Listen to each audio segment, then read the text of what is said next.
like to call to order the Strategic Planning Committee meeting of September 14th, 2017.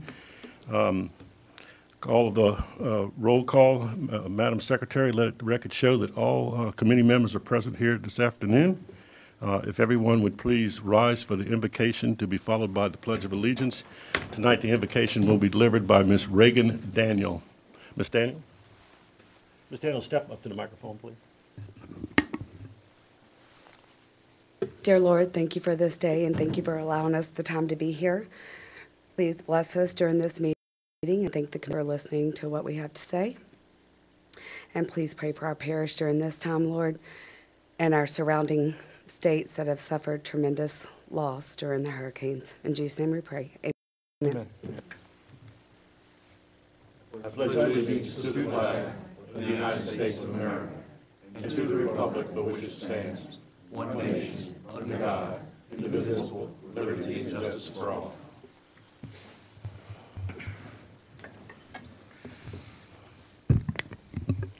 Okay, moving right along, we are going to have a public comment period for the two items on the agenda, items 6 and 7. So if you haven't done so, please come forward and fill out either a green card if you're speaking for the item on the agenda, or a red card if you're speaking against. And we don't have secretaries at this meeting, so bring it directly forward up here to the chair, and we'll take care of that. And you will be given 3 minutes, and we're going to time you.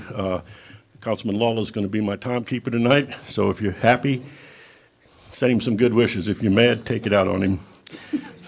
Item number 4 is approval of our July 13th, 2017 minutes. The chair will entertain a motion. So moved, Mr. Chairman. It's been moved by Mr. Cagnolati, second by Mr. Joseph, to accept the minutes of July 13th. Any discussion? Any objection? Hearing none, those minutes are approved. Item number 5 is approval of the August 10th, 2017 minutes. So moved, Mr. Chairman. Second. It's been moved by Mr. Cagnolati, second by Mr. Joseph, that we accept the August 10, 2017 minutes. Any discussion? Any objection? Hearing none, those minutes are approved. Item number 6 is CARA. For anyone in the room that's living under a rock, I guess, or whatever, doesn't know what the acronym stands for, it's the Companion Animal Rescue of Ascension. Tonight, their item number 6, we're going to talk about their 2017 budget. That'll be done in the form of a presentation to be given by their Vice President, Ms. Jolie Culpepper, and the end of which they're requesting additional funding. Please, everybody, realize from the get-go that this committee cannot grant the same, but we can make recommendations to the larger body, depending on how the motion goes tonight, and that would be either the Finance Committee, which consists of all 11 council members, or the full council itself. So without further ado, we will have the presentation, and then I will open it the floor to public comment. Ms. Culpepper.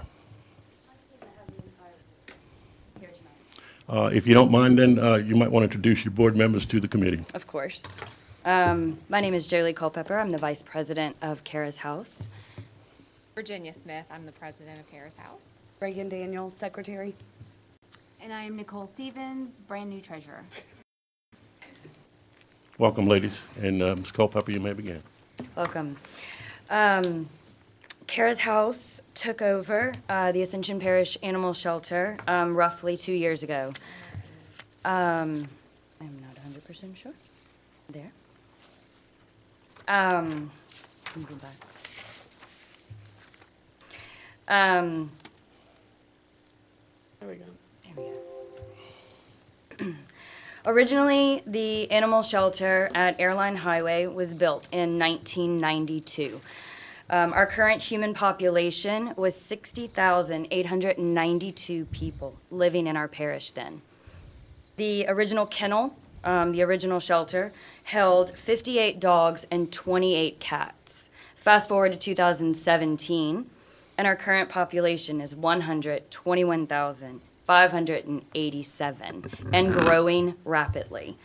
Our current kennel space has improved a little since we've taken over. We have made expansions. We can now hold 80 dogs and 88 cats.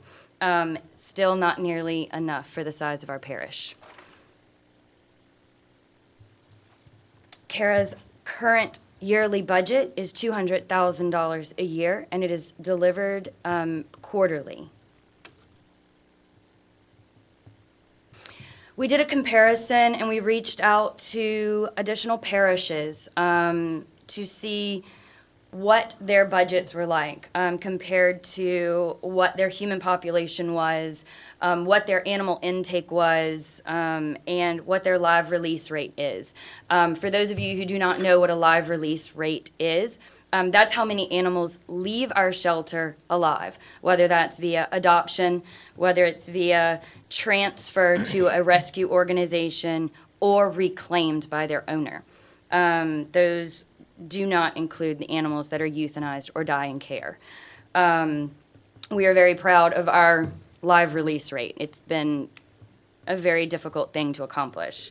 Lafourche was one of the first parishes that we reached out to. They have a current annual budget of $680,000 a year. Their human population is only 98,305, and they take in roughly 3,300 animals. They provide about the same thing that we do at Kara's House as far as care of the animals. Their animal control is also a separate entity and has its own budget. St. John was another we reached out to. Sorry. Their annual budget is $411,280. Their animal control is also a separate entity and has its own funding. Their intake for animals is only $1,400 a year. Their live release rate is only 40%. Their human population is only 43,626. They provide roughly the same thing we do at Kara's House for the care of the animals. IPAC, also known as Iberville Parish Animal Control, or Iberia Parish, they have a $350,000 budget. Their annual intake is $200,000, and their human population is only 74,000. They provide roughly the same thing we do, minus a few things. They do not provide monthly heartworm preventative, flea preventative, or dewormer. Those are very important things in a shelter. Nobody wants to come and adopt a flea-infested animal, so we feel, and as most other shelters, it's very important to have your animals on flea prevention. Kara's House operates on a $200,000 budget. Animal control is a separate entity. We take in an average of 3,500 animals. However, already it's September 14th, and we've taken in over 3,300, I think. Our live release rate is 82%. And we have a human population, again, of 121,587 as of 2016. You can also see what we provide. We never turn an animal away per our contract with the parish. We treat every animal that walks into our facility. Animal care is a constant fight at our shelter for room and space. The amount of animals that we receive daily and weekly is astounding. Monday we took in 21? 25. Tuesday we took in 25. Wednesday we took in 9. So as you can see, our intake numbers, and that's pretty average, unfortunately, the amount of animals that we receive on a daily basis. Each one of those animals has to receive proper vetting, proper care.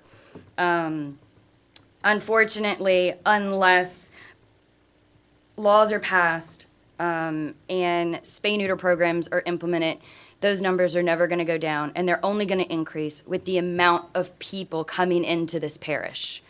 The only way to reduce euthanasia numbers is working with transports up north and to the west, and getting them out of our facility as quickly as possible. We have great adoption rates, but the numbers that come in are just too large to solely depend on adoptions as a live release mechanism. We have streamlined the daily care of each animal without sacrificing the quality of care that they receive. That's also very important to us. We don't believe that an animal that comes into our facility should be thrown into a cage and simply fed and watered every day. That's unacceptable in our book. We believe that every animal should be allowed outside. We believe every animal should get human interaction every day. Streamlining our process, it takes an average of 10 minutes per animal every day for them to receive proper care. These are the list of items that we provide daily for every animal in our care. Every animal gets medicated and wormed. Every animal is obviously fed and watered. Every kennel and cage space that we have are bleached and disinfected every day to reduce the number of sick and transmittable diseases that we have at the shelter.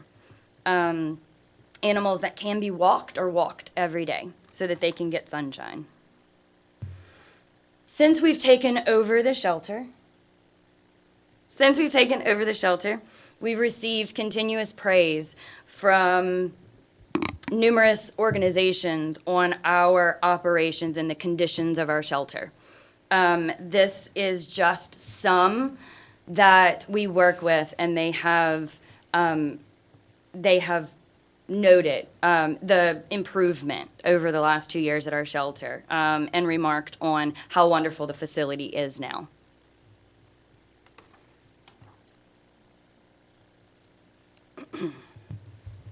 This is our budget highlight so far for this year.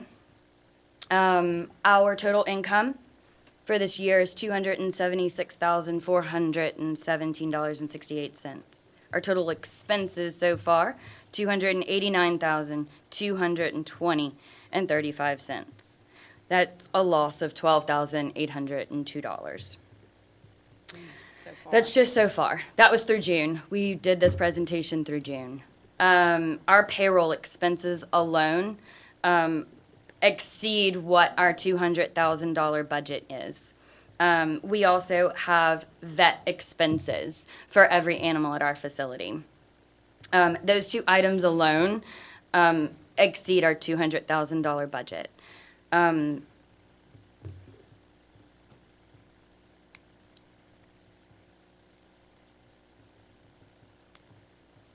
One of the ways that we can reduce our cost is to increase euthanasia.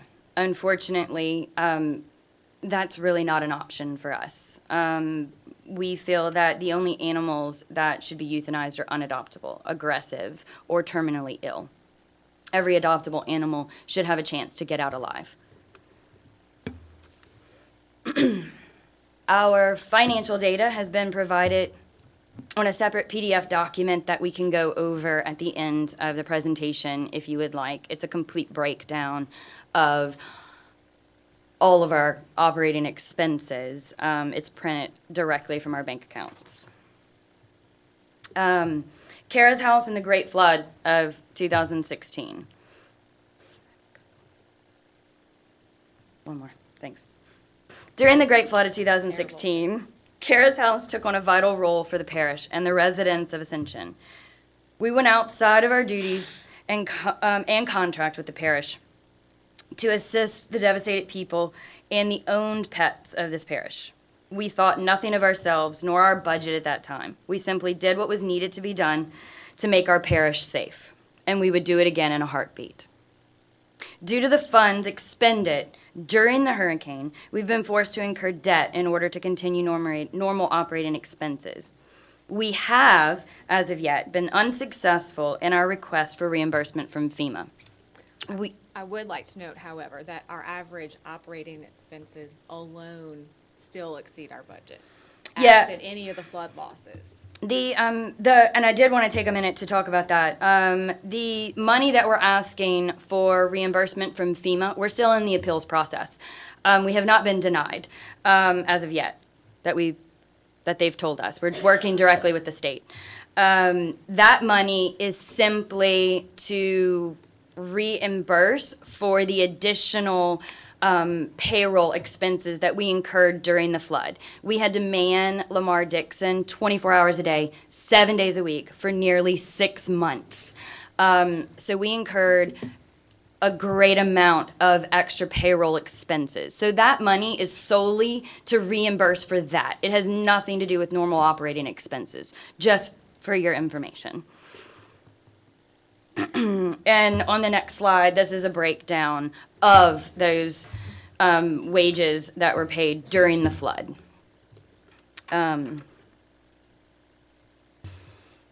We have current public initiatives that we have put forth.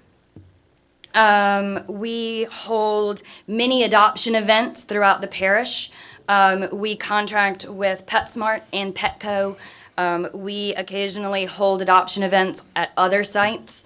We work with Tractor Supply, a lot of the other local feed stores to bring them business, a lot of other non-traditional animal sites. We also hold events there to foster adoptions in the parish. All of our wonderful volunteers staff those events. Those are not staffed by employees. Those are all volunteer initiatives that are done. Every Saturday and Sunday, that's correct. We have foster programs. Unfortunately, when you're running a shelter, animals come in sick, animals come in scared, animals come in needing rehabilitation or just a little extra care. Fostering, this is the regular everyday public in Ascension Parish that opens their home to animals to get them better, get them ready for adoption, give them the little bit extra tender loving care that they need just to get over the hurdle. Fostering is a very big part of what we do. It fosters a lot of relationships within the parish. We also hold microchipping clinics. In the past, we did random clinics for the public. We have started to offer that regularly to the public. It's $20. Anybody can come in and get their animal microchipped. It's cheaper than bringing to the vet. Also, if an animal comes in that it's not chipped, if it's reclaimed by the owner, we offer that same service to the owner. It's additional income, and it's been working out very well. We have hosted several low-cost vaccination clinics at our shelter, which are wonderful for the public. And probably our biggest one is public education. We go speak to schools. We speak to numerous groups, Girl Scouts, many others, just to educate the public. One of the biggest things that I've always known is start them little. We have many groups that come, Girl Scouts, church groups. They bring their children. They bring big groups of children.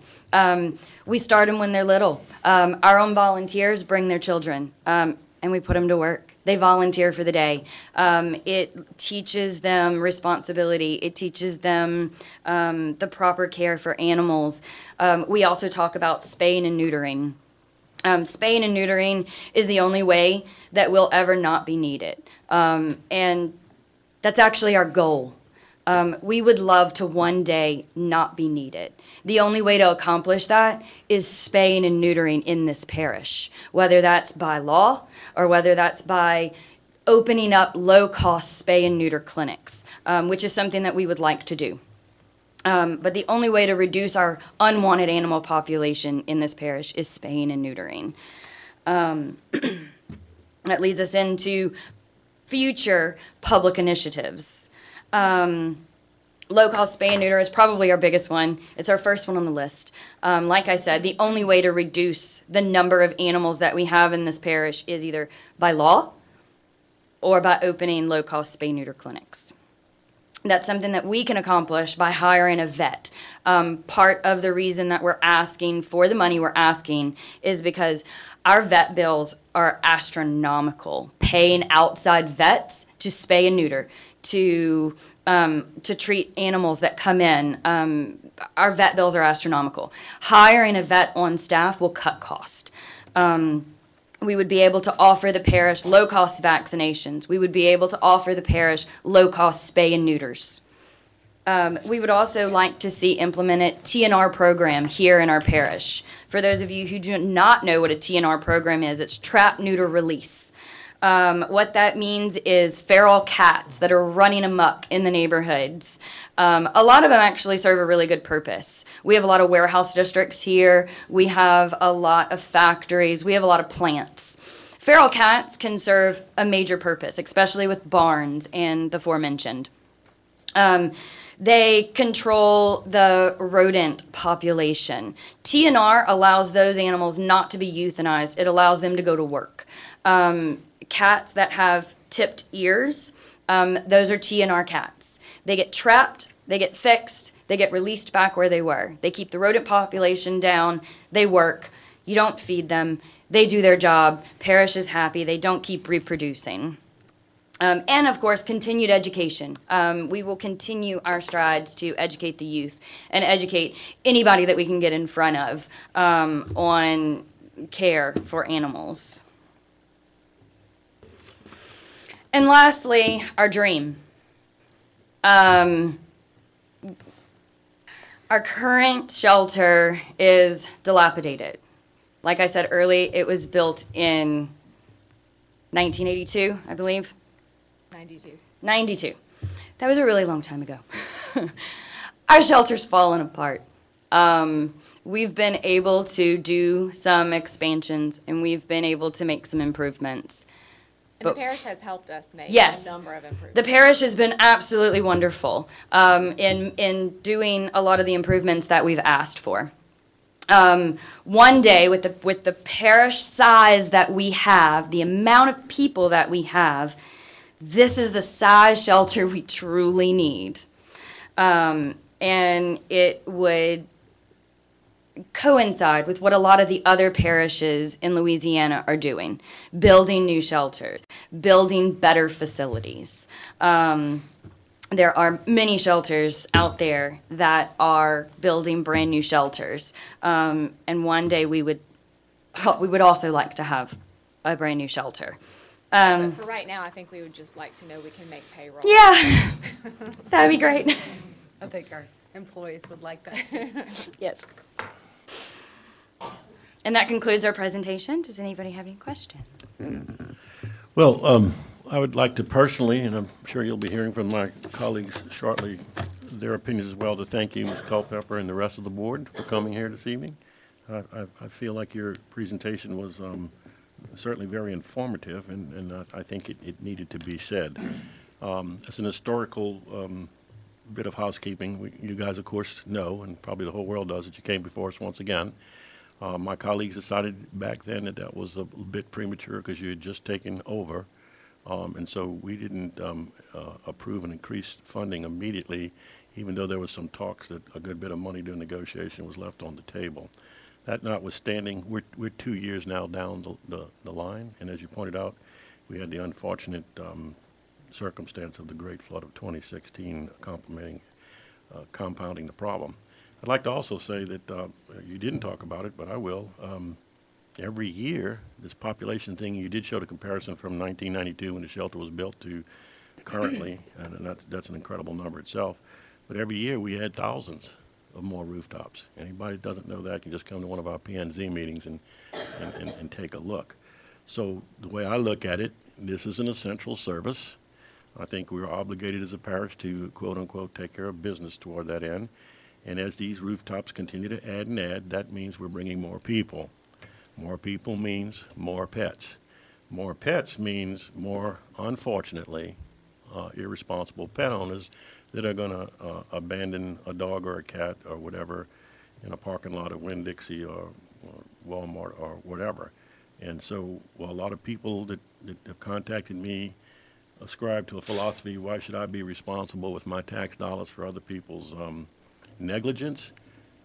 My argument against that would be, well, the fur babies, of course, are voiceless, number one.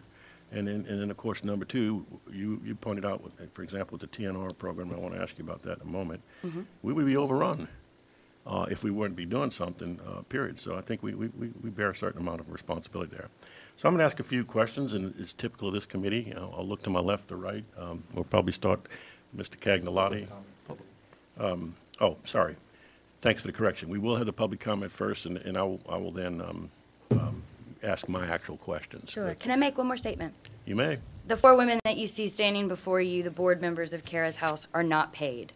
I just wanted to make that very clear. We are the board of directors, and it is solely volunteer work that we do in running and operating the shelter. Okay. Thank So you for parish the, funds do not pay for what thank you for the clarification, and thank you, Benny, for reminding me about public. You guys didn't dress up for nothing, right?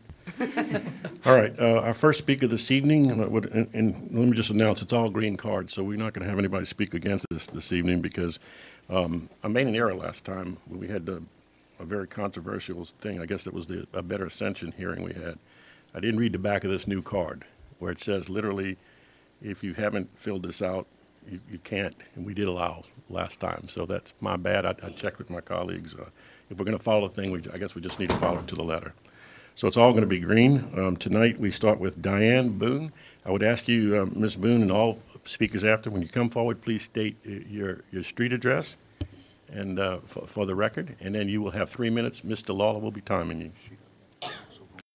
Oh, get used to that. Ms. Boone has checked off a box in these new cards that says you either want to talk or you don't, but you still support. So I'll read her name only into the record that she supports it and is not going to speak. And thank God for Benny. That's twice in a row for you, Benny. The same can be said for, I'm having a little trouble with the handwriting, but I believe it's Lori Greer. Ms. Greer is in support of the increased funding, but does not choose to speak about that tonight. We have a speaker, Ms. Stephanie Gillian.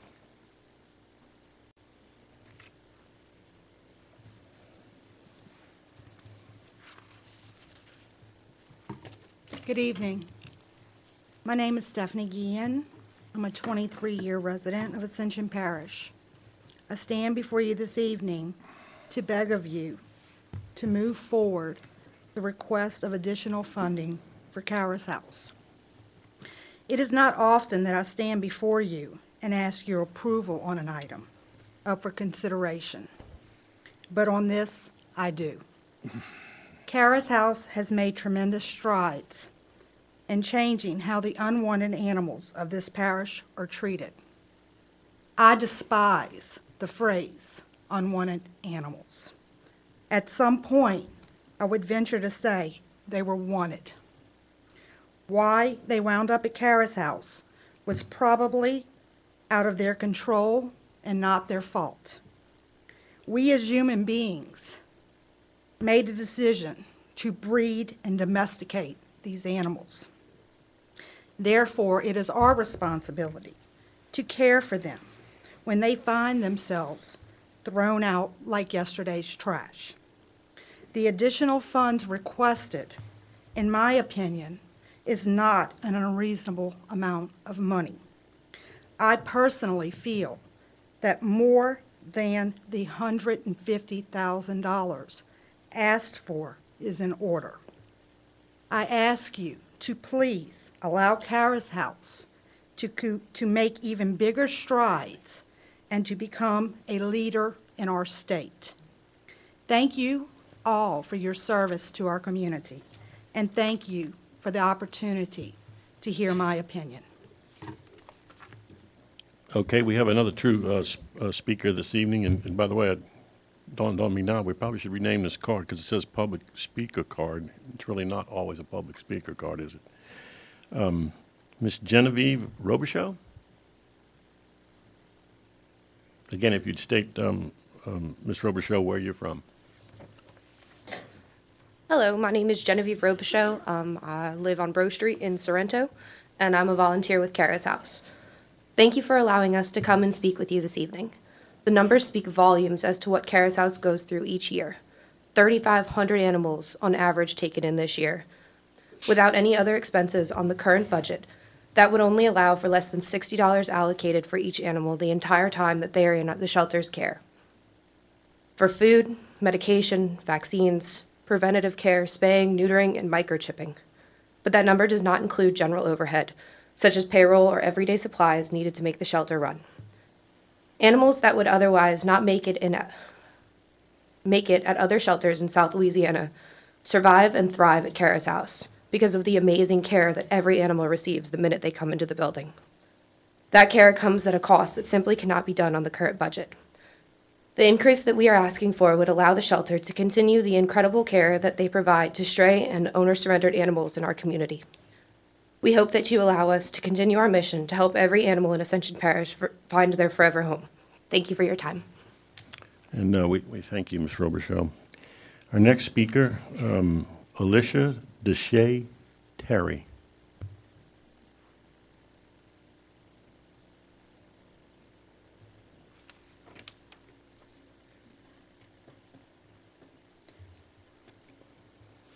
Hi, my name's Alicia Terry. I live at on Miller Road in Prairieville, down the street from the fire department.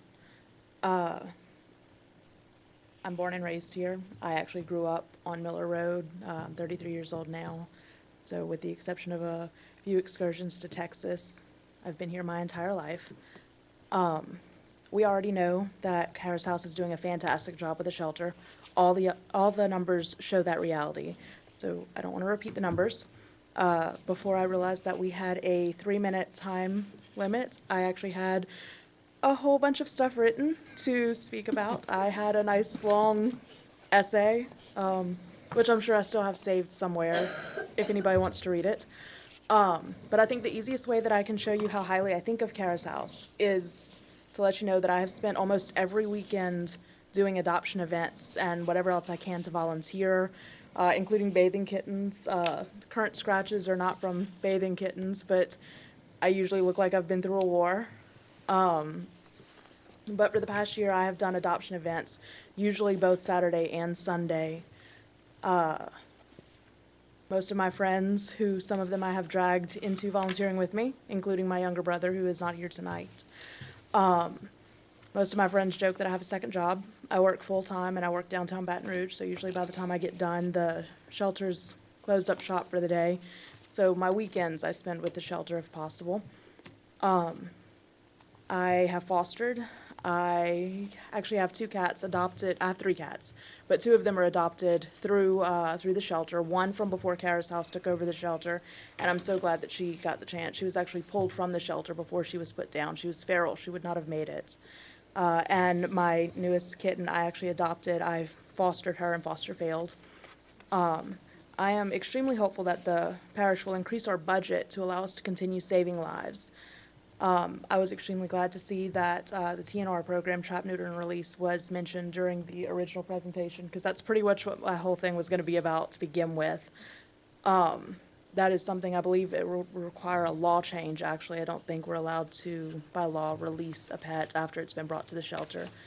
That alone would save so many lives. I don't remember the numbers offhand, and since I didn't put them in my new notes, I don't have them, but cats reproduce at an astronomical rate. I believe one pair of cats can produce like 700 kittens over 7 years, I think, just, you know, down the generations. But I love the shelter. I love the work that we're doing. I would like to see us continue doing the work, and in order to do that to the best of our ability, we definitely need the increase. Thank you. And we thank you. I'm going to just go ahead and read a whole series of cards now that are folks that check the box. Although I do not wish to speak, I am present in support, and we'll end with 2 speakers that want to come to the mic. So, speaking in support of Kara's cause, but not speaking, Alex Million, Shannon Boone, and I'll help our councilman, Duplessis Avenue, Verna Street in Gonzales, Dawn Fuselier, St. Martin Court in Gonzales, Donna Blanchard, Joe Savario Road in Prairieville, Faye Rouget, John West Road in Gonzales, Renee Slaughter, Smith Hart Road in Peeville, Lauren Blanchard, Blythe Road in Prairieville, Krista Zimmerly, Harry Savoy Road in Sonoma, Ethan Thibodeau, Tanya Drive in Gonzales. Christina Thibodeau, also on Tanya Drive in Gonzales. Doreen Weir, Lake Park Avenue in Gonzales. Desiree, if I'm reading this right, DeMars, if I got your name right, Ms. DeMars. Todd Drive in Prairieville. David Mesh, Jason Kinchin Lane in Gonzales. Cami Langley, North Millet Avenue in Gramercy. Jennifer Yarborough, Hemingway Drive in Darrow. Minnie Ruiz, Irwinville, Louisiana. And Mindy Odell on Parker Road in Prairieville. Did I leave anyone out? And or mistakenly say you didn't want to speak and you do want to speak? Okay. Okay, if I haven't, then we have two final speakers, and the first one will be Ms. Valerie Hoffman.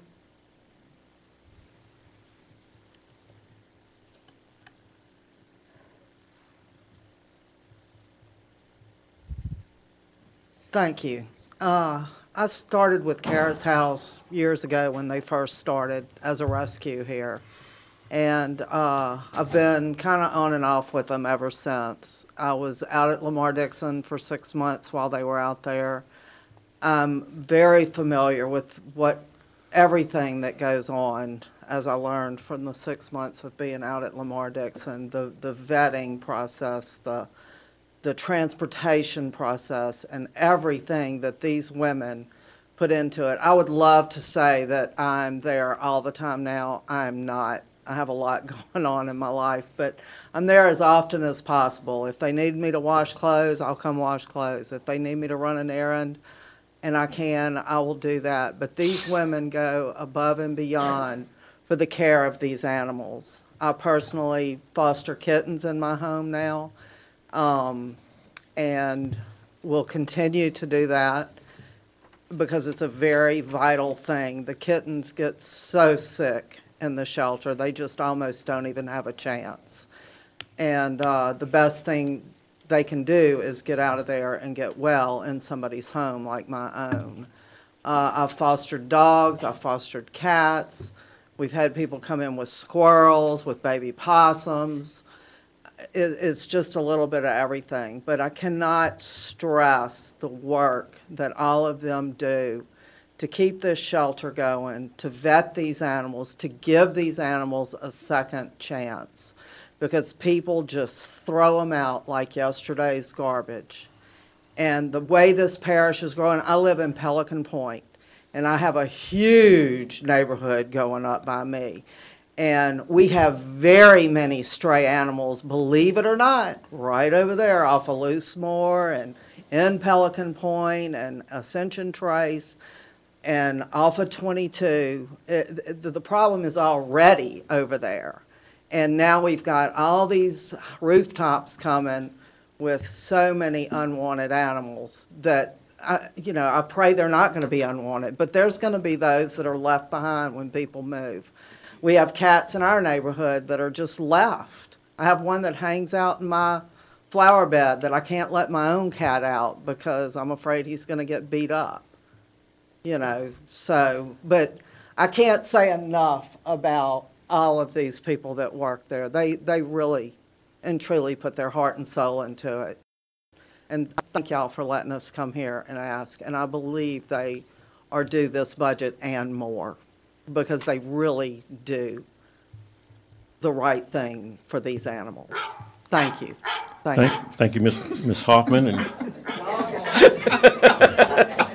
I thought I had it for the first one, but I don't know how to work this thing too well.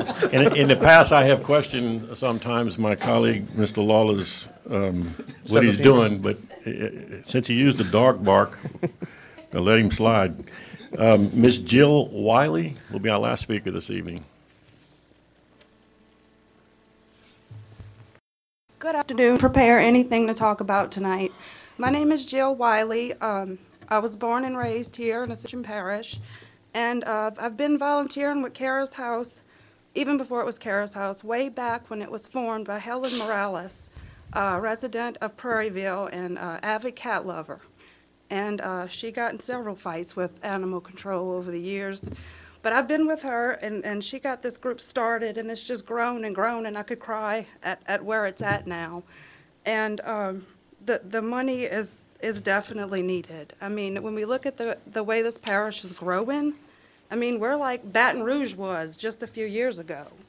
And we look at our shelter and our surrounding parishes and the level they're working with, not the level of money that they have, is kind of embarrassing.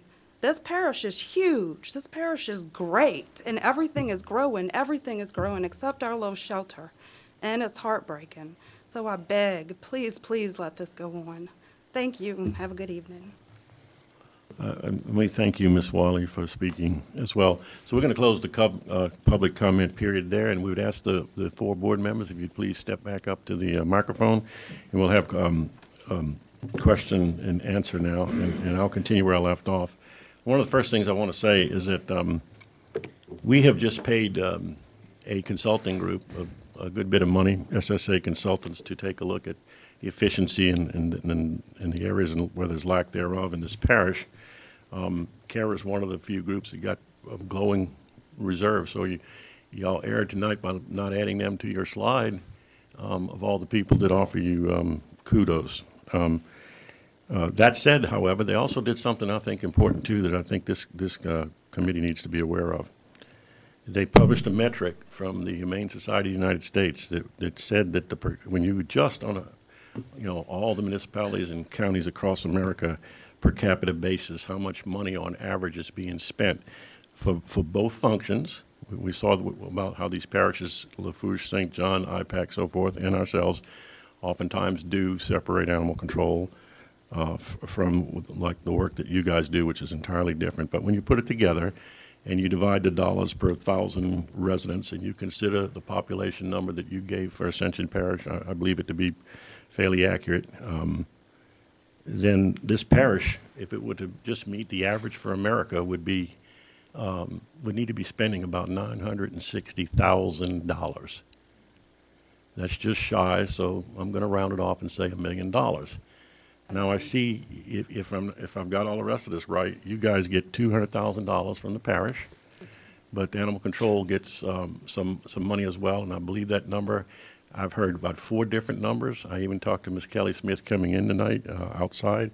I think, and you can correct me, Virginia, 311,000 is maybe about what they get. I believe that was the 27. You know, whether it's 300, 400, whatever, if we add it to your number of 200, we are woefully below, obviously, that $1 million threshold just to be average. Yet, what I do see is that we're not average in our performance. I personally am in love with an 82%, what do you call it, live release rate? Live release rate. I like that because it flips the coin on the word kill. But when you look at Lafourche with their $680K budget, and all these apples, I like the way you did that, orange comparisons, because their AC is separate, and all the rest of them will talk about the same way. And they take in 3,300 animals, and they have a population of just 98,000, but they're getting almost 700 grand combined. St. John's, a lot smaller, only 43,000 humans. I'm going to separate them from the dogs and cats, and they get $411,000, and then take only 1,400 per year compared to the 33 for Lafourche. And I believe you guys said you take in about 3,500, I read on your website or so per year. IPAC again at 350 and 2,000 intake with 74,000 population. So if you do the math again on Lafourche, St. John, and IPAC you presented, I came up with Lafourche funded about 3 times as high as Ascension Parish, St. John's 2 times, in IPAC not quite 2 times, about 1.75. And I do agree with your premise, ladies, that this intake number you had in one of your slides will never go down. And I've already stated one reason before I mistakenly didn't put the public speaking period first, and that is because we continue to grow. Well, when things grow and you don't increase funding, obviously, without going back to the deal of more irresponsible pet owners, we can see how that's happening. The other thing, though, however, I find particularly intriguing, and my first question will be on that tonight, is this TNR business, trap, neuter, release with the cats. I've done some extensive reading on that in the past, and I honestly can tell everybody, I've never ever seen any other group adopt this nationwide where it doesn't get rave reviews and has been highly successful in reducing their feral cat population. And as you say, still allowing these guys to go to work. They serve a purpose and so forth. And of course, that would require some significant money to be snipping those ears you talked about that we don't have. So I frankly like the idea, for example, of hiring a veterinarian. I do know back when you guys applied last time, I examined the books. Virginia, you were gracious enough to supply me that information with Cypress Lake and the other veterinary clinic you were dealing with at the time. I don't know if it's the same too, but I recall a figure of about $138,000. And something you didn't say, and I want to put in the record, that's a cut rate amount of money, because they're not charging you for, you know, what they would charge Doc or Benny or Aaron or the rest of this committee. They are very reasonable. Right, with for a fecal the float prices or that for they a charge us. particular vaccination or heartworming or whatever for an animal that's sick. Making money off of us. My understanding, and I've actually talked to Dr. Wolfson about this, that most of these prices are about half. So in reality, if you guys bring in $138,000, you're really bringing in closer to $270,000, which again, even dwarfs the amount of money that the parish is putting in there. I got a question though about that last slide. Who drew your quote dream building? I stole it. It looks like an From engineering. another shelter that's having that shelter built. Okay, it looks like an engineering drawing. It is. Okay. It's another shelter, unfortunately not in Louisiana, that is being built as we speak. Okay, okay. All right, so, you know, we may have a second round, so I'm gonna just go ahead and turn it over. I do have some, before we decide what we're gonna do and call for a motion, whatever we're gonna do, I've got some other things I want to say, but as I said, we're gonna start down with Mr. Cagnolati. During the presentation, y'all talked about the 82%. Yes, sir. That's live release. Is that called adoptions? Is that what are they all adoptions? Are they? There's many ways that animals leave our shelter. They either leave by being adopted. We do transports up north where up north they have stricter spay-neuter laws, so they don't have the overpopulation problem that we have down here in the south. So I work with the Humane Society of Louisiana. I do most of the coordinating for the transports, and they work with these shelters up north that we submit our animals, pictures, bios, their age, temperament, things like that. They select animals that they are willing to bring up north and adopt them out through there. So those are also included in our lab release rate. Then you have local rescue groups, New Orleans Lab Rescue, Hokies Hounds, that are either breed specific or South State specific, that also pull animals for rescue. So they pull them out of our facility. They take the responsibility of adopting them out. So Okay. those are the three different ways of the lab release, either adoptions, rescues, or transports. And also owner reclaims. And owner reclaims, Okay. which is few and far between. Just Yes, curious, unfortunately. so you don't really have an accurate percentage of what are actually truly adoptions? I mean, I'm we hearing can there's get a that fee for you. associated with an adoption, right? You charge, On your phone? Yes, we can get that. how much is the adoption fee? It's $100 for dogs and $70 for cats. Okay. I know we're below Baton Rouge on that because my brother lives in Baton Rouge and they just adopted a sir. couple. It's like And we 150 actually- or something like By that. the time we fully vet an animal, we're already, right there. Yeah. Yeah. Well, we want to help you. Yes, sir. And if we're not charging enough, and we can maybe remedy some of our, financial catch a issues pretty good bit of with slack. increasing the fee for adoption. I mean, the chairman just mentioned, we're half price on what we charge for certain services. So I'm just trying to help with the solution, We've discussed increasing No, the Mr. adoption Cagnolati, fees. we're not half charging. I'm saying the veterinarians are half charging them, which Oh, means Oh, that the their vets, value is yeah, double. the vets charge us about Oh, half okay. price for services. All right. But we have I'm sorry. discussed as a board, increasing the adoption fees, by about $20, per dog and cat. We talked about doing it on a trial basis to see if it would lower our adoption rates. We struggle with adoptions. We tend to run specials to get dogs adopted. So we've discussed increasing our adoption fee on a trial basis, just to see if it would hurt our numbers any. But we also have implemented the microchipping on a regular basis, which is $20 a microchip to further increase our budget. Okay. And one other final question, just, you said y'all have a pending claim in with FEMA? Yes. For reimbursement? What's that? What's the value of that? 80, About lost wages were around $89,000. But I don't know, our initial claim was denied. So it had to go back on appeal, and I don't know that they reimbursed that full amount. Not. So I can't tell you. But you're saying ballpark 80 to 89, something like that? Okay. Yeah. That's all, And that's Mr. just to Chairman. it's just to reimburse us for Yeah. the payroll we already Yeah, I mean, paid. thankfully, we got a lot of disaster recovery grants last year, so that helped us absorb a lot of that overage. That's all, Mr. Okay, Chairman. thank you, Mr. Cagliotti. So, ladies, Mr. Cagliotti asked you three very important questions about live release rate being 82%. What was it when you took over 2 years ago and the parish was running the facility? It was in the 40s, I believe. I mean, believe it for was the dogs. So is it your testimony And that you about cut that in half? 25% for the cats. So you're doubling the amount that are not being euthanized as a result of your efforts. His second question, you kind of danced around this one. If you increase the adoption rate, and you said you're experimenting with it, you didn't say, does it hurt the numbers that you're going to, like if you go up to 20, 30, We whatever? don't know if it'll hurt our numbers. You're just still looking at that. What happens in other places? They run a lot of specials like we do. Yeah. Right, but isn't it true that when you increase adoption rate, less people will adopt? Yes.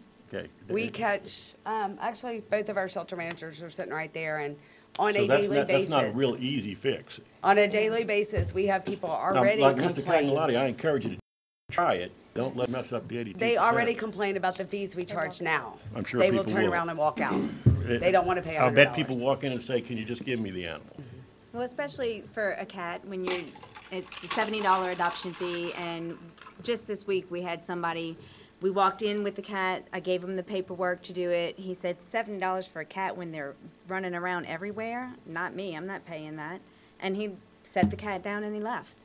Yep. And we try to explain, you're getting a fully vetted, spayed or neutered cat that you would pay 3 times this much doing this at the vet, having to bring them for 3 sets of shots, your rabies, your spay, your neuter. Yep. And his thing was, I just need a mouser. I don't care. And Mr. Caglioti's third question, since it's on the table, is a FEMA reimbursement. President Martinez contacted me after and Rick Weber, who's pledged, and he's in the audience tonight, to work with you guys as much as possible on that. But I thought the president had an excellent idea, and I'm going to try to work with our chairman on this, and hopefully these committee members as well would support it. And that is that maybe we could pass a resolution from the council to Garrett Graves and to his office and ask him to try to intercede with us the best he can on trying to get that FEMA money approved to reimburse for the work that was done at Lamar Dixon.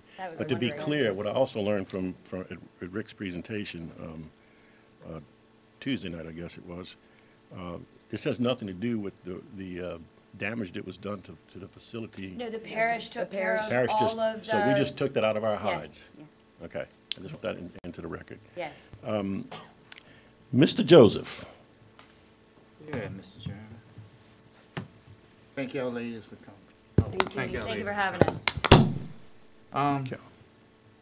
Your presentation was good, and Lafourche Parish, $680,000. They do have a tax, correct? I am not sure where their budget comes from. I'm not sure either. Okay. They're- And that's my question with all of them. They do put amount of money, but my question was, do they have a revenue screen? A designated tax. I Right. don't know, but we can find that out. Okay. That's one. And if so, have y'all looked at that, or what type of revenue stream, that tax revenue stream that we can propose to the public?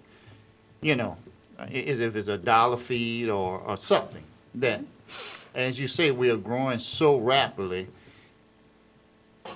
You know, and I know, this government ain't gonna be able to bankroll your program just as well as the one we have right now.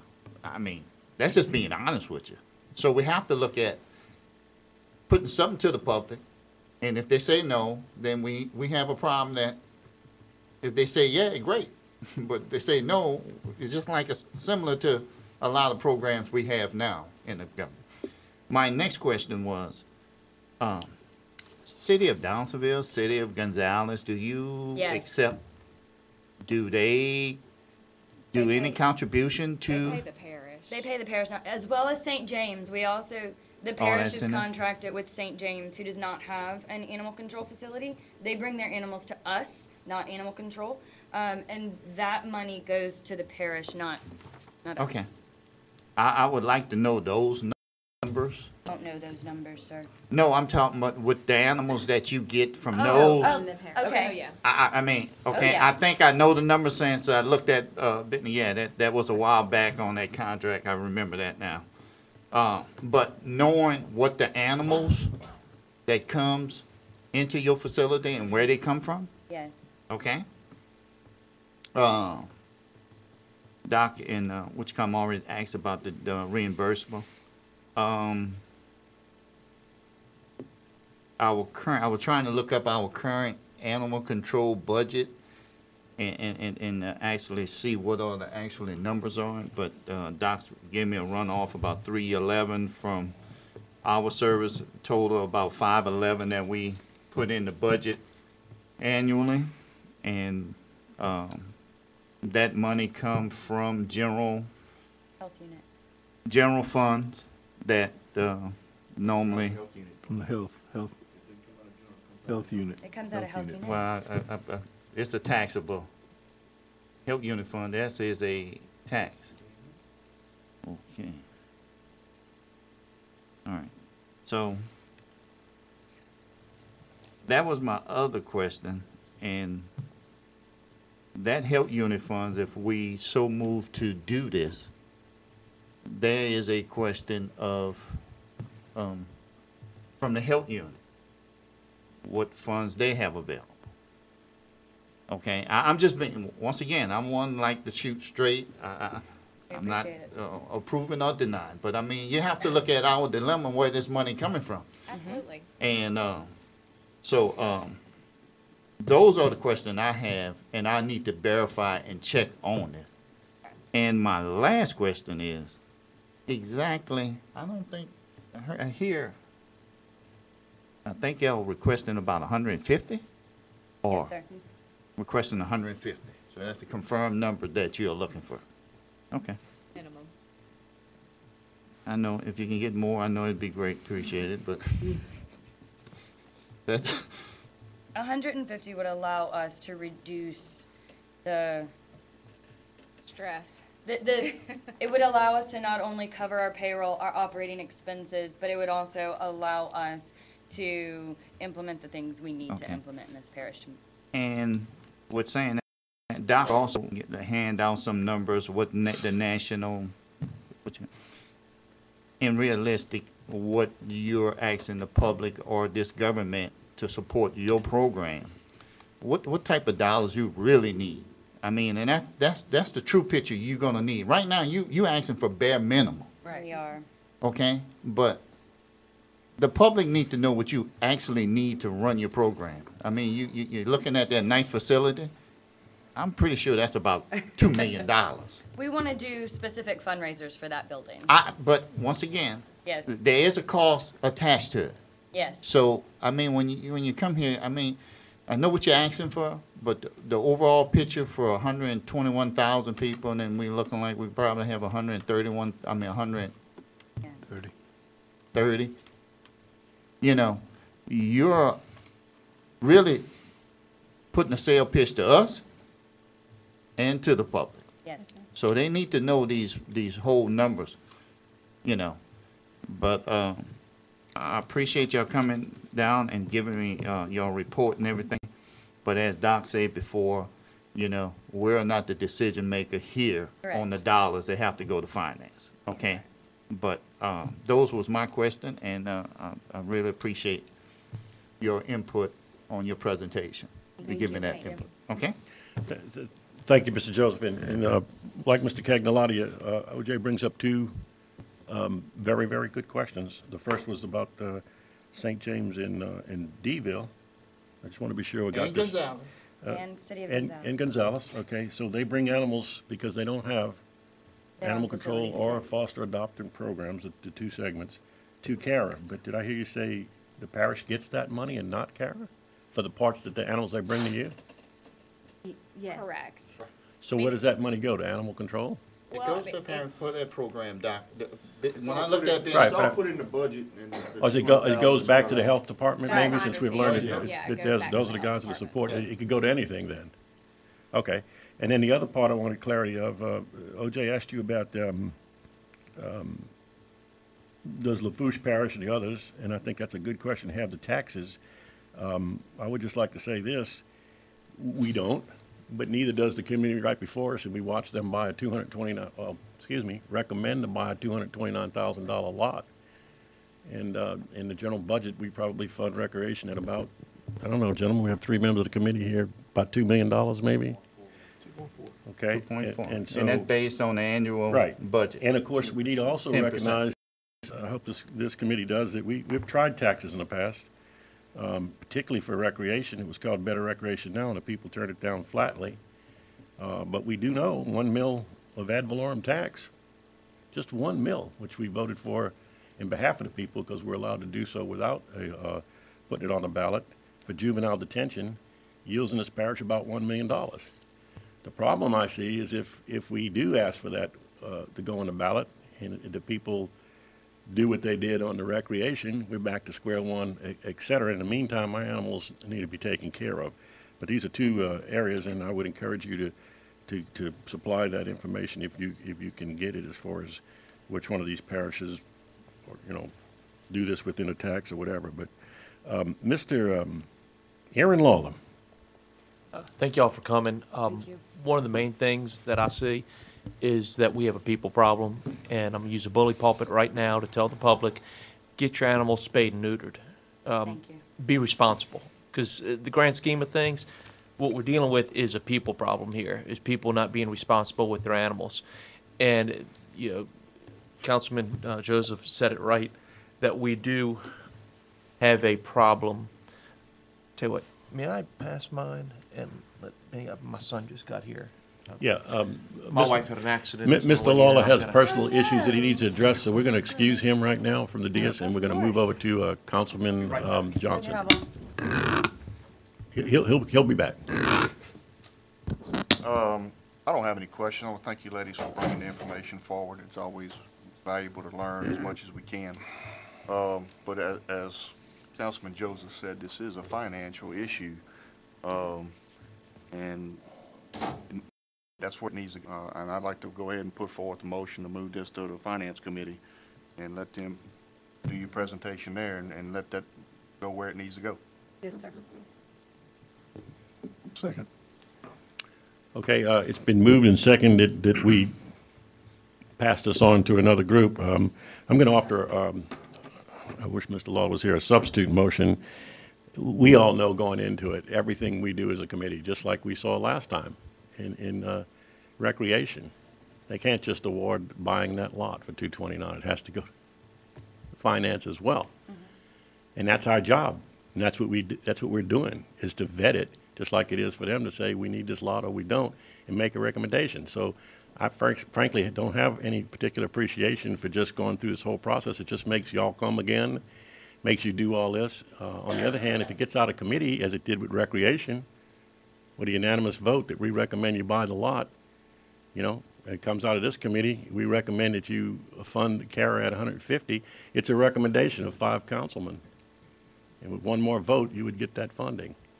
So I would offer a substitute motion that we not do that. And plus, I think it's a bit premature. I'm not going to call this motion out of order because Mr. Lawler did leave and we didn't get to hear the rest of his discussion, nor is he here to even vote on my substitute motion. So the chair is at rather of a quandary right now. Well, here he comes. We'll wait for him to rejoin us on the dais.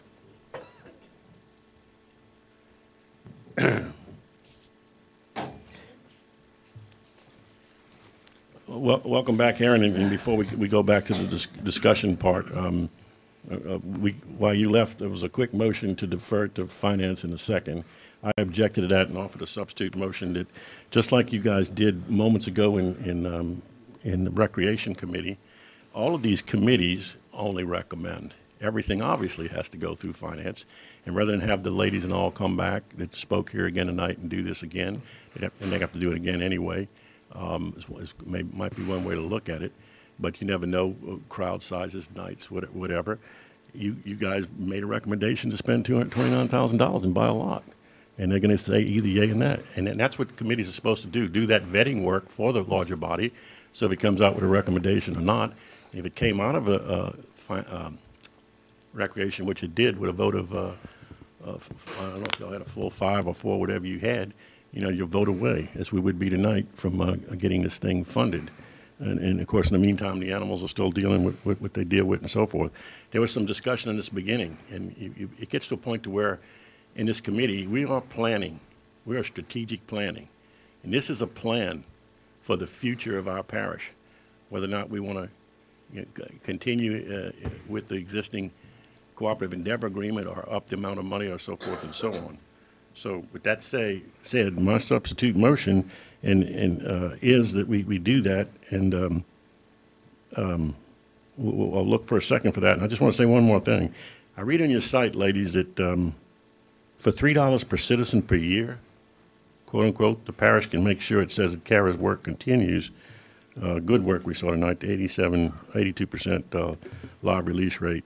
If my math is correct, that means should CARA's request tonight for increased funding, that $150,000 is approved, it's a recommendation from this committee, eventually by finance, then the yearly Ascension Parish support would be only 0.27%. I repeat that, 0.27% of our annual budget income from taxes. Health Department don't even have, and they have taxes that they dedicated. But yes, this is undedicated, but so is mosquito control and so many other type things. But I put it on my site. I believe that 0.27% is a mere pittance, especially as you've demonstrated with Lafourche and St. John and IPAC and so forth and so on. So my motion, a substitute motion, would be that we go ahead and make a recommendation one way or another. It doesn't change. It's going to them anyway. Why not let them know how this committee feels? Is this committee bold enough to make an opinion of it right now? Whether they just say, well, let's just let everybody discuss it again. So I'm looking for a second. Mr. Lawler? I'd like to speak. Yeah, I think what we need, though, is we need to be able to look at our budget and see where this money's going to come from. We have to find a place to get this money and put it into it. And I think that's going to be the deciding factor when we go to finance. And we all knew this had to go to finance. That's the proper place for this. It just needs to go to finance. And that'll give us some time to look at our budget, to look at other departments where we can get the money for this. There's still a lot of questions to be had. I'm not going to go through it all because, I had some questions. Actually, y'all brought some good points that I want to learn more about, actually, that maybe we can do in the future. Some of the law stuff, the TNR. By law, we'd have to do low-cost spay and neuter. I'd like to see how that could work. I'm not going to give Doc a second on this. Either way, it's going to finance. Either way, we have to find the funding for this one way or another. The difference is when we were doing this in recreation, that money was coming out of the fund balance in recreation. We knew exactly where it was coming from. That's why there's a difference here. The lawyer in me wants to, separate each thing out, distinguish, as you would say. So I'm not going to give it a second, but I believe we let it go on from there. Okay, it's been moved and seconded that we defer the matter to the Finance Committee. Any discussion? Mr. Cagnolati. One point, with all due respect, Mr. Chairman, that we had questions, and you all said you would provide answers. Yes, sir. And we can't get those answers tonight. And like I said, we're here to help you. We appreciate you coming forward. A bold move. We appreciate that. And you were very frank with us. But we did have questions. And deferring it to finance just gives you an opportunity to get those answers and bring them forth at that time. Okay? Yes, And Ms. Castro has been very accommodating and said that she would happily put us on her agenda for October 10th. Okay. And let me make a comment about that, Jolie, and to Councilman Cagnolati. I spoke with Ms. Casso about this when there was a move to try to move it from the committee before even hearing it tonight. And she said, Doc, whatever you want. I mean, it'd be fine. In fact, she said it would be good if it came up with a recommendation and you guys did. Because one of the other problems we have with finance, quite frankly, and I, for one, am getting a little long and a little tired of it. We have 30-item agendas. You know, at strategic planning, we have 1 or 2 items.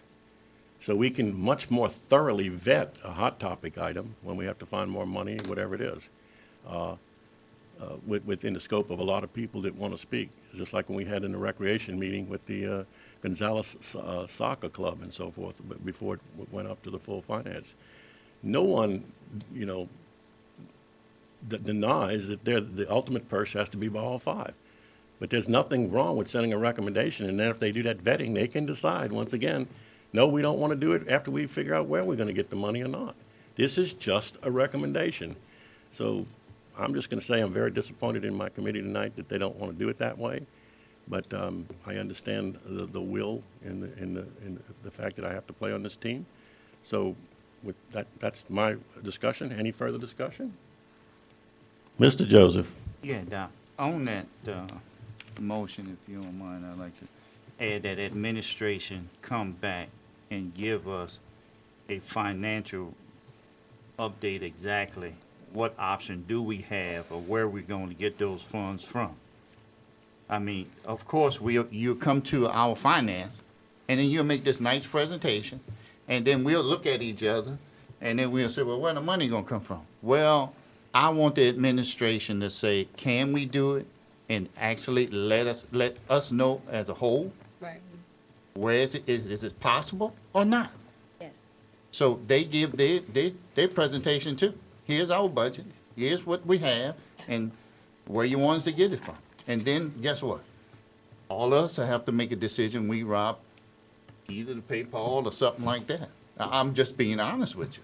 Right. But, once again, we need to know where that money coming from, and the administration need to give us a solution or an option so we can make a ballot vote on it. Yes. Okay? So if y'all would look at that, adding that to your amendment, that to your motion, asking for a second. I'll second that. So it's a substitute motion, yeah. Okay, and before any discussion on that, this would be my discussion. This council, at both committee and at full council, as well as finance committee meetings, we recently approved $45,000 to hire an out of the parish, not in-house, engineering firm to consult, to advise us on how to write an RFP to build a courthouse. This council has spent millions of dollars on engineers, on master transportation plans and floodplain management plans that hopefully will result in ordinance changes to our drainage impact study ordinances that are in our land development code. Heck, we even approved $450,000 recently for a study for an outsider again to do a, quote, master plan to guide development in this parish going forward. And I didn't hear a lot of discussion about where the money's going to come from. This council just gingerly stepped forward and said, approve building the courthouse, approve floodplain management, approve master transportation plan, approve overall master plan, etc. I'll make one final plea for you ladies, and you can't say I didn't try. I would like to offer substitute to that substituted motion that again tonight we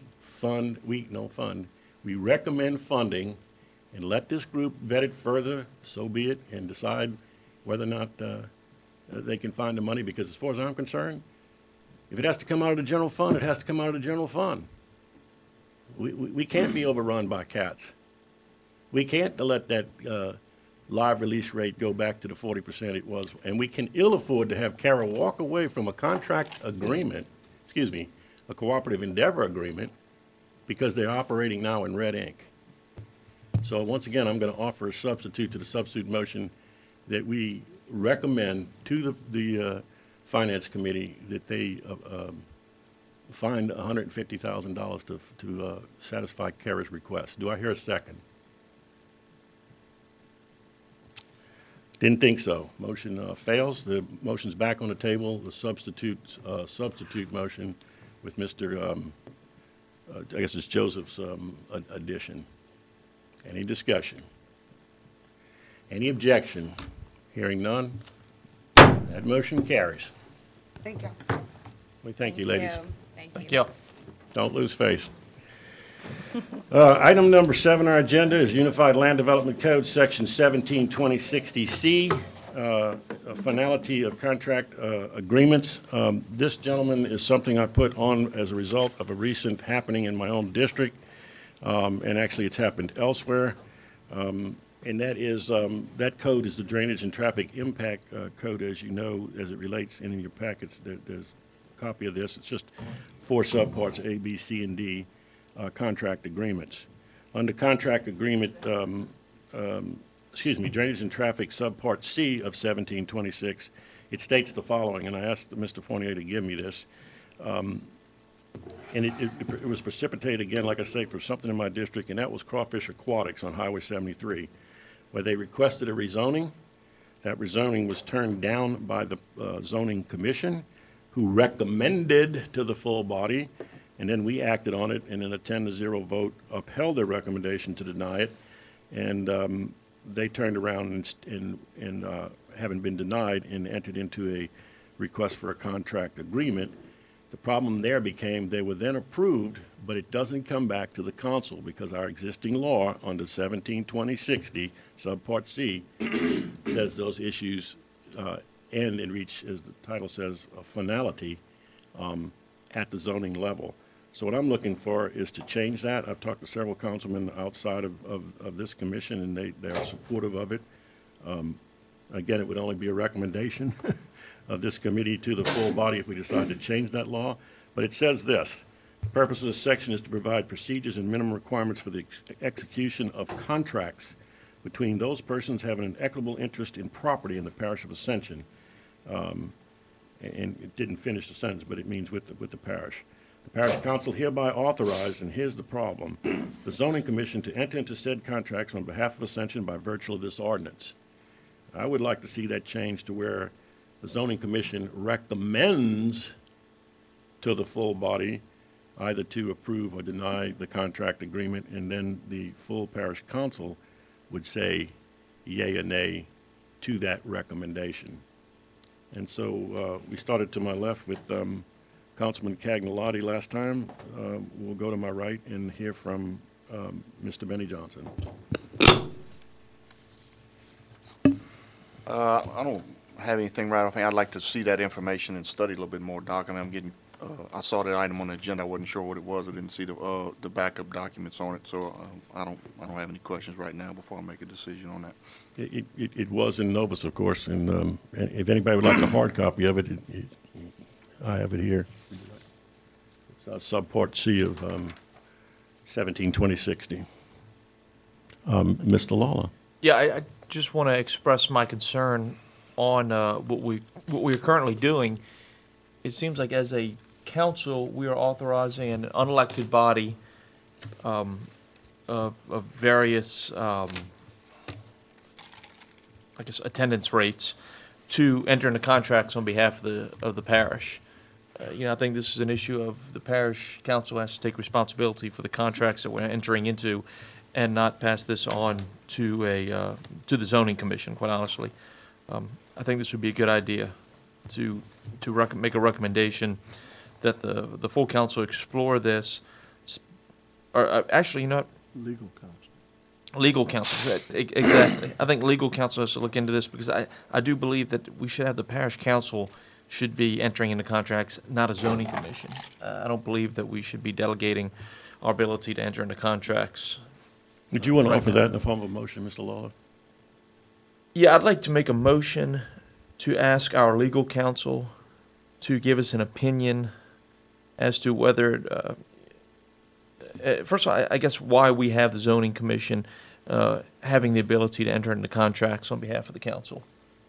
And so your motion would stop, it wouldn't include what you said earlier, that you believe that should be the prerogative of the full council and not the zoning commission? Well, I do, but I'd like to have just legal like they counsel's recommend opinion. us on rezoning issues. Yeah, I'd like to have I'd like to get a legal opinion on this first. I mean, I definitely think it's a good idea, and it's something I support. I'd just like to see it come back to this council with a legal opinion, so we know exactly where to go on it. And I just want to make sure we're doing it right, because I'm just asking. No, I understand, and I'm not really sure. So do I have a why second? the zoning commission is doing that? Do I have a second? Okay, it's been moved in second.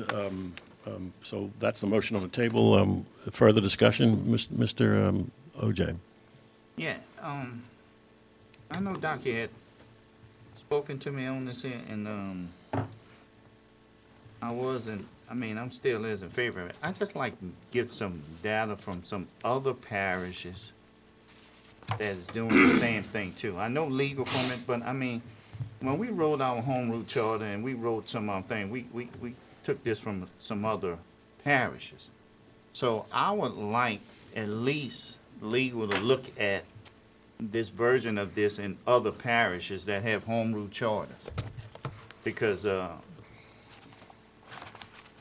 you're right, this is unusual with this contract, so I just like to make sure we're consistent that we had took it from. Mr. Joseph, is that inside the motion that's on the table? Yeah. I believe it is as well. Mr. Cagnolati?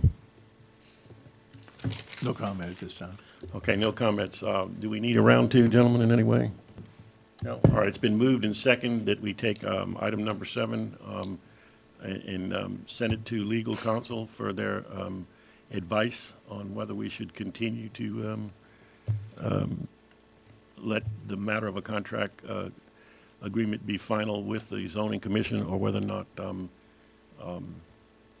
it should go to the, as a recommendation to the full council, and then we either codify or reject what they say with Mr.